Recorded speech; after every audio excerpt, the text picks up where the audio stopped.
आज हमारे साथ अर्चित सूद भाई। जब तक आप वेडिंग में जाके वो मोमेंट्स को प्रॉपर तरीके से कैप्चर नहीं करेंगे तब तक वो आपका इमोशनल जो डेप्थ है वो वहाँ पे मिसिंग रहेगी कि यार एक FX3 से खींचा हो वीडियो और एक M4 पे खींचे हुए वीडियो पे क्या डिफरेंस है।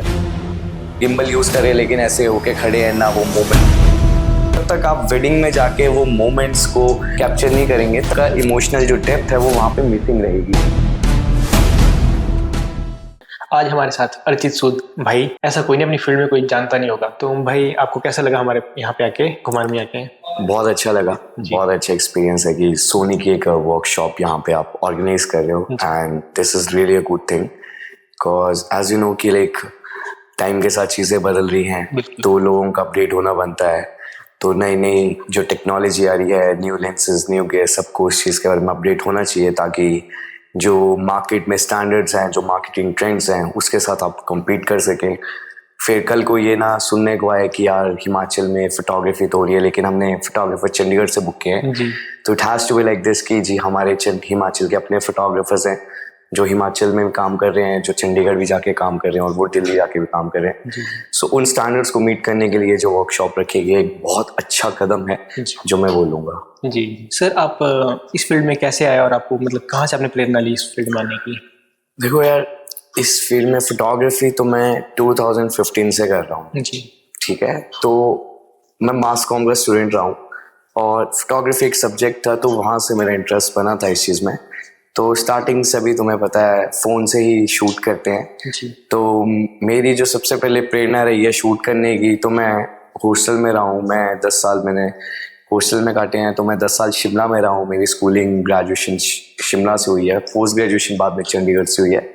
तो शिमला के जो लैंडस्केप्स थे उन्होंने मेरे को बहुत मोटिवेट किया कि मैं उन्हें क्लिक करूँ। तो जो मैंने फोटोग्राफी स्टार्ट की थी वो मैंने वहाँ से स्टार्ट की थी और उसका धीरे धीरे मैं अलग अलग जॉनर्स चेंज करता गया और अब आज के दिन में मैं मोस्टली हर एक जॉनर में शूट करता हूँ। सर जैसे अभी जो ट्रेंड चल रहा है वेडिंग फिल्म का, अभी बिल्कुल ट्रेंड चेंज हो चुका है। तो हम अपनी जो अभी काफ़ी हद तक हिमाचल में जो हम फोटोग्राफर्स हैं वो नॉर्मल वीडियो क्लिक करते हैं, जैसे कि जो पहले चला आ रहा था, बट कोई टाइम का अपडेट नहीं हो पा रहा। तो उसके लिए आप क्या कहना चाहते हैं कि हम अपनी नॉर्मल वीडियो को फिल्म लुक कैसे दें? देखिए, सबसे पहले तो मैं ये बोलूँगा कि जो हर एक शादी है तो आप उसको सबसे पहले ये ट्रीट करना शुरू करिए कि आप किसी के अगर शादी में जा रहे हैं तो आप उनके लिए एक मेमोरी क्रिएट करके आ रहे हैं। तो हर एक वेडिंग अलग होती है, हर एक वेडिंग का अलग ऑरा होता है, अलग डेकोर मिलता है, अलग एनवायरनमेंट होता है, डिफरेंट टाइप के लोग होते हैं, डिफरेंट टाइप की वाइब होती है। तो मैं सबसे पहले ये सजेस्ट करूँगा कि आप अगर एक वेडिंग को प्रॉपर एक वेडिंग फिल्म का अगर उसको प्रॉपर रूप देना चाहते हैं कि वो जो हमारी एक वीडियो है ट्रेडिशनल वीडियो ना रह के एक प्रॉपर वेडिंग फिल्म लगे, तो सबसे पहले आप वेन्यू में जाइए, वेडिंग में जाइए, आप लोगों को समझिए वहाँ पे क्या चल रहा है। और मैं आपको सबसे पहले ये सजेस्ट करूँगा कि जो आप वेडिंग शूट कर रहे हैं उसको आप एक स्टोरी टेलिंग की तरह जानिए, राइट। बहुत चीज़ें होती हैं स्टोरी टेलिंग में और आप डिटेलिंग में वर्क करिए। जैसे अब आपको पता है बहुत डिफरेंट टाइप के इवेंट्स होते हैं एक शादी में। अब आपके ट्रेडिशनल इवेंट्स है तो आप वहाँ पे डिटेलिंग वर्क और उसके बाद में आपका फ्रेमिंग वर्क है कि आप उस चीज़ को किस तरीके से दिखाना चाहते हैं। क्योंकि मैंने क्या देखा है कि लोग शादियों में आते हैं, ट्रेडिशनल जो आते हैं बस कैमरा लगा के खड़े हो जाते हैं। स्टिल भले ही वो गिम्बल यूज़ करे लेकिन ऐसे होके खड़े हैं, ना वो मोमेंट्स दे रहे हैं, ना वो प्रॉपरली जो आपके इमोशंस चल रहे हैं उस पर प्रॉपर उनका फोकस है। तो जब तक आप वेडिंग में जाके वो मोमेंट्स को प्रॉपर तरीके से कैप्चर नहीं करेंगे तब तक वो आपका इमोशनल जो डेप्थ है वो वहाँ पे मिसिंग रहेगी। तो अब आप देखेंगे एक फिल्म क्या होती है, film it's totally a combination of all the emotions together, right. आप एक वेडिंग में जा रहे हैं, आप एक ब्राइडल शूट कर रहे हैं, ब्राइडल के बाद लड़की आ रही है, लड़की की माँ उसको देख रही है, देख के खुश हो रही है, आंखों में आंसू हो रहे हैं, ठीक है। तो ब्राइडल पोर्ट्रेट से सब कुछ नहीं है लेकिन वो जो उनके माँ के आंसू हैं वो एक फिल्म बनने के योग्य है। तो आपको उस थिंकिंग के साथ चलना पड़ेगा कि ये जो इमोशंस हैं, रॉ इमोशंस हैं, राइट, उसके साथ जब तक आप उनको कैप्चर नहीं करोगे, उनको कैप्चर करके एक वाइब नहीं दोगे, तब तक आपकी फिल्म कंप्लीट नहीं हो पाएगी। तो मैं तो ये बोलूँगा कि अगर ट्रेडिशनल वीडियो भी है आप उसको भी प्रॉपर फिल्म का रूप दे सकते हो। अब अगर मेरी बात की जाए तो जो हम ट्रेडिशनल वीडियो देते हैं हम उसको सिनेमेटिक फिल्म की तरह देते हैं। हमारी ट्रेडिशनल वीडियो भी जो होती है, हमारी ट्रेडिशनल वीडियो मैक्सिमम 1.5 घंटे की होती है और वो भी फुल सिनेमेटिक स्टाइल में रहती है। अब हम ट्रेडिशनल वीडियो पे भी FX3 पे शूट करते हैं। कॉज अब ये है कि अब आप मार्केट में जब तक आप स्टैंडर्ड्स नहीं लेके आओगे, मार्केट में आप ट्रेंड्स नहीं लेके आओगे, लोगों को बताओगे नहीं कि 2K की क्वालिटी क्या होती है, 4K की क्वालिटी क्या होती है। क्योंकि मैंने क्या देखा है, लोगों को झूठ भी बहुत बोलते हैं, 2K पे खींच के 4K पे रेंडर करके देते हैं। But like if you are charging good enough from the client, then it is your duty कि आप एक अच्छी क्वालिटी जो है डिलीवर करें। क्योंकि जब तक आप अच्छी क्वालिटी डिलीवर नहीं करेंगे, आप ट्रस्ट ही बिल्ड नहीं कर पाओगे लोगों के ऊपर। फिर अल्टीमेटली उनके पास क्या ऑप्शन रहती है, जो चंडीगढ़ से बुलाते हैं, दिल्ली से बुलाते हैं। तो वो जो सारी चीजें हैं, सबसे पहले यहाँ के जो लोकल फोटोग्राफर्स हैं उन्हें ठीक करने पड़ेंगे, उन्हें अपने मार्केटिंग ट्रेंड्स, अपने प्राइजेस सब कुछ ठीक करना पड़ेगा। यहाँ पे मैंने क्या देखा है, एक दूसरे के ही रेट्स काटते रहते हैं। बिल्कुल। क्योंकि अगर देखिए, मैं तो ये बोलूंगा कि आप शादी में जब तक फोटोग्राफर्स हैं सब इकट्ठे नहीं होंगे तब तक कुछ हो ही नहीं सकता। अब एक क्लाइंट है, वो 4 लोगों के पास जा रहा है, एक 1 लाख बोल रहा है, एक 70,000 बोल रहा है, एक 60,000। अब उसको काम का कुछ नॉलेज नहीं, उसको कुछ नहीं पता क्या सिनेमैटिक होता है, क्या कैंडिड होता है। वहां पे लोग उसके साथ घपला कर जाते हैं। लेकिन जो इंसान है, जो काम देना जानता है, जिसको पता है कि एक टाइम की मेमोरी, एक टाइम की शूट होना है, वो चार्ज करेगा। मैं तो ये बोलूंगा, कम करो लेकिन अच्छा करो, किसी की मेमोरीज खराब मत करो। एट देन बाद में क्या होता है, ये जो लोग जो सस्ते में काम करते हैं, ना प्रॉपर फिल्म्स बना पाते हैं, और एट देन लोगों पर डाटा ही नहीं बचता है। जी। तो यही जो मैंने कंप्लेंट देखी है कि अर्चित जी यार, हमारा इस फलाने फोटोग्राफर ने डाटा खींचा था, गुम हो गया है, डिलीट हो गया है, कैसे रिकवर होगा, क्या होगा। तो एट द एंड इन चीजों से जूझना पड़ता है। तो सबसे पहले ये है कि अपने अंदर सबसे पहले प्रोफेशनलिज्म लेके आना पड़ेगा, अपने अंदर अपने को स्किलफुल बनाना पड़ेगा। देखिए, फोटोग्राफी हर कोई कर सकता है, राइट, लेकिन हर एक बंदे का पर्सपेक्टिव अलग अलग है। कोई फोन से करता है, कोई किससे।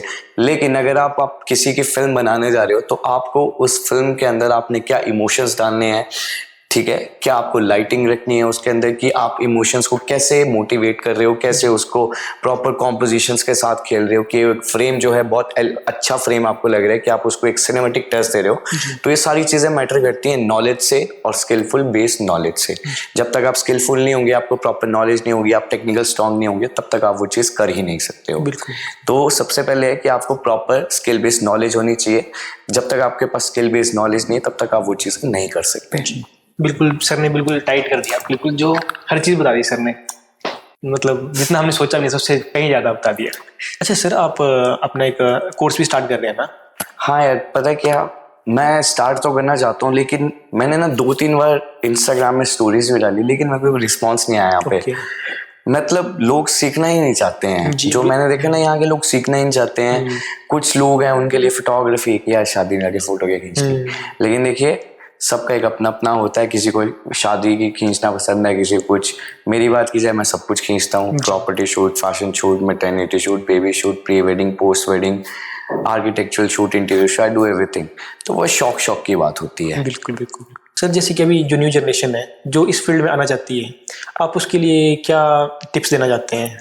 देखिए, न्यू जनरेशन को तो सबसे पहले जो मैं आजकल एनालाइज कर रहा हूँ कि आजकल क्या हो रहा है मार्केट में, कि देखिए कि आज की डेट में सबके पास पैसा है, ठीक है। कोई ऐसे नहीं है कि अगर कोई 5-5 लाख रुपए के गियर्स लेके बैठा है तो दे हैव द बैकअप। लेकिन यहाँ पे पता है क्या दिक्कत आ रही है, जो मैंने एनालाइज किया। अब हमारी बात की जाए या मेरे से जो सीनियर्स हैं, कि लोग जो थे अपने इक्विपमेंट्स जो थे मेहनत से खरीदते थे, और अब इतने महंगे इक्विपमेंट्स है तो वो एक अच्छा चार्ज करते थे मार्केट में, राइट। क्योंकि सबको होता है कि अब इतनी हैवी किट ली है, EMIs भरनी है, सबका होता है।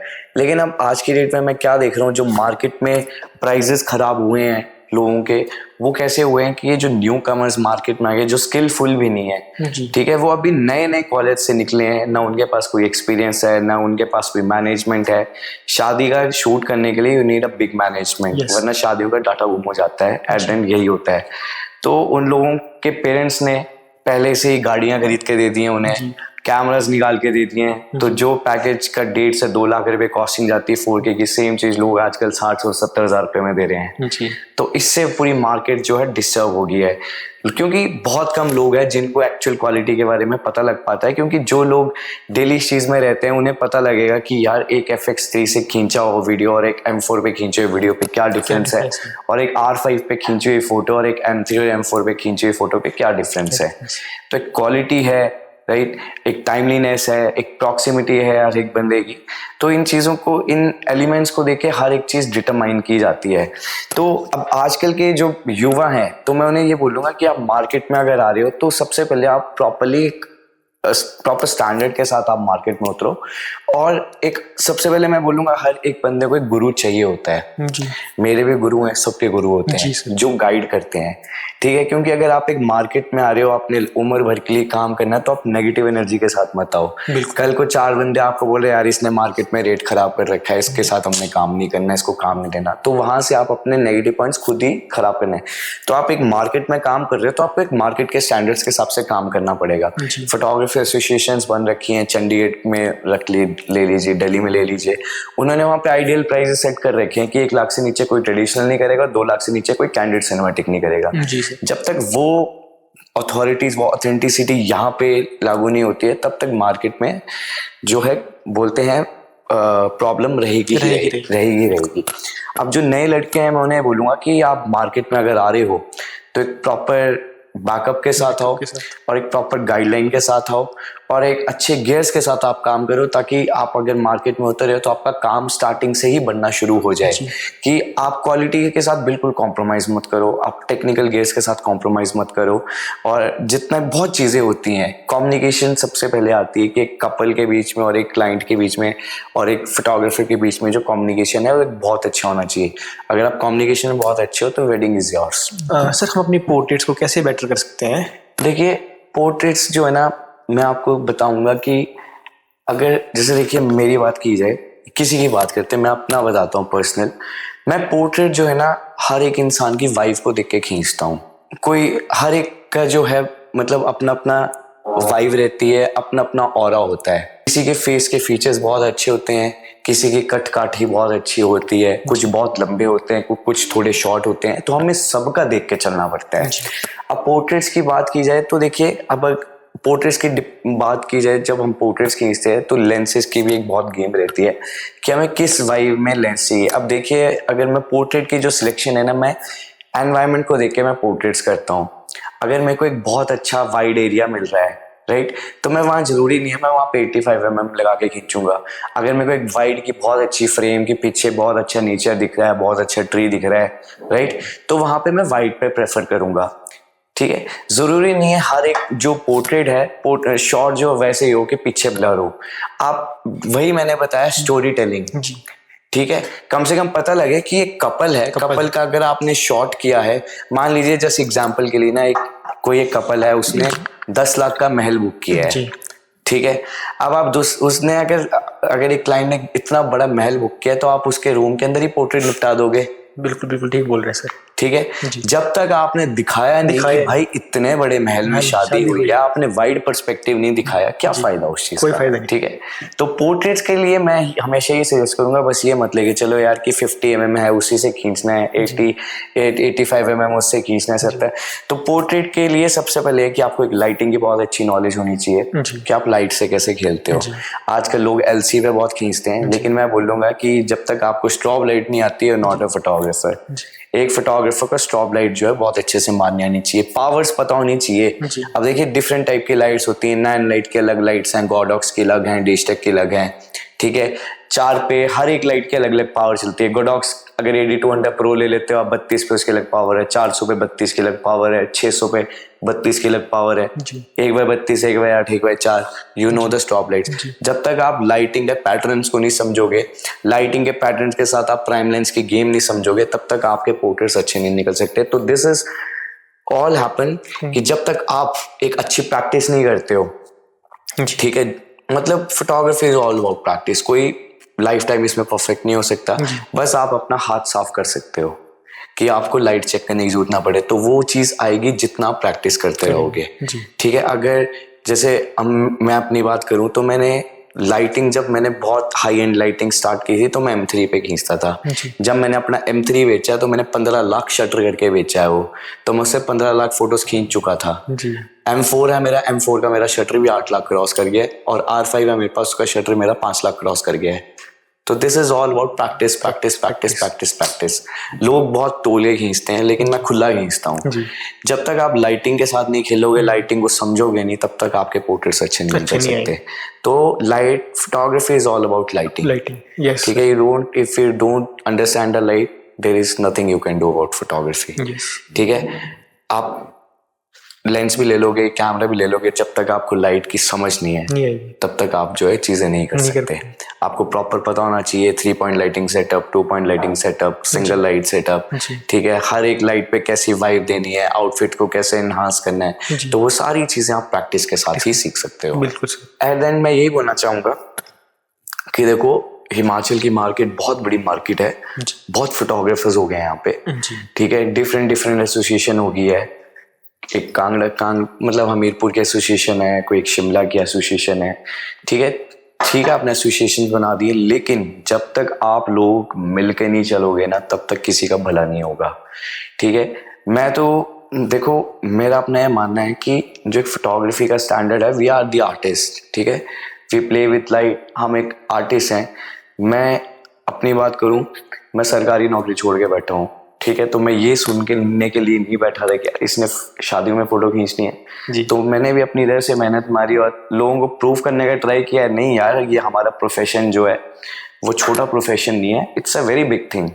आप कैमरा लेके खड़े हो जाओ, काली पीली फोटोज खींच के चल जाते हैं। ठीक है, लोग आते हैं और बोलते हैं यार आपका कैमरा बहुत अच्छी फोटो खींचता है। मैं कहा जी सर, बहुत अच्छी खींचता है, कोई प्रॉब्लम नहीं, आओ आपकी और खींच लेते हैं। तो दिस आपको बस हंसते हंसते चीजें एक्सेप्ट करनी है, क्योंकि हर एक चीज जो टाइम के साथ ही आती है। तो सब मिलके काम करो। और जो ये कल्चर है यहाँ पे कि यार हिमाचल पे काम नहीं करते लोग, चंडीगढ़ से टीम बुलाते हैं, तो वो जो कल्चर है ना यार, वो आप फोटोग्राफर्स को, हिमाचल के फोटोग्राफर्स को खुद ही खत्म करना पड़ेगा। ठीक है, अब आज भी यहाँ पे सोनी की वर्कशॉप हो रही है, गिन के 50 लोग पहुंचे हैं जी। इतना बड़ा हिमाचल है, बिल्कुल, इतना बड़ा धर्मशाला, इतना बड़ा पालमपुर, इतना बड़ा शिमला। ठीक है, जब तक लोग वर्कशॉप नहीं लगाएंगे, सीखेंगे नहीं, कहाँ से आगे करेंगे यार। नहीं, बिल्कुल ठीक बोल रहे हैं सर आप, बिल्कुल ठीक है, लोग सीखने में इंटरेस्टेड नहीं है। बिल्कुल ठीक है, तो जब तक सीखोगे नहीं तब तक कैसे चलेगा, नहीं चलेगा सर। ठीक है, हर किसी को सीखना पड़ता है भाई, झुकना पड़ता है। हमने भी अपने टाइम पे किया है। मैंने अपना करियर, मैंने जितना काम सीखा है, मैं तो जॉब के साथ साथ फ्रीलांसिंग करता था दिल्ली में। तो बस वही है, टाइम के साथ वाली बात है। सर आपने बिल्कुल हर चीज आपने बिल्कुल ठीक बोली है, जो चीज होनी चाहिए ना वो चीज आपने बोली। बहुत अच्छा लगा आपसे मिलकर, बहुत अच्छा लगा सर। अरे यार सर मत बोल यार, अच्छी थी हूँ मैं।